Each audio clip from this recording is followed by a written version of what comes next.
আসসালামু আলাইকুম ভিউয়ার্স, সবাই কেমন আছেন? আশা করি ভালো আছেন। তো ছাদ বাগানে চলে আসলাম। ভালো লাগলে সাবস্ক্রাইব করে পাশে থাকবেন। নানা রকম ফুলের গাছ, এদিকে সুন্দর সুন্দর ফুল ফুটে আছে। এদিকে একটা জবা ফুটেছে, ভিতরে ফুটেছিল।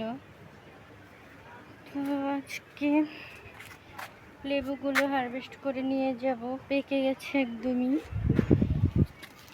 তো এগুলো হচ্ছে কাগজি লেবু, পেকে পেকে নিচে পড়ে যায়। একটা থাকুক সবুজ আছে, অনেক ধরেছিল এবছর, মাশাআল্লাহ অনেক লেবু খেয়েছি। এই লেবুগুলো লবণ মরিচ দিয়ে খেতে দারুণ মজা। এটা হলো তেলাকুচির পাতা, ফলও হয় ফুলও হয়। আগে ছিল আমার বাগানে, তো এখন নাই। আমি কালকে হাঁটতে গিয়েছিলাম, পরে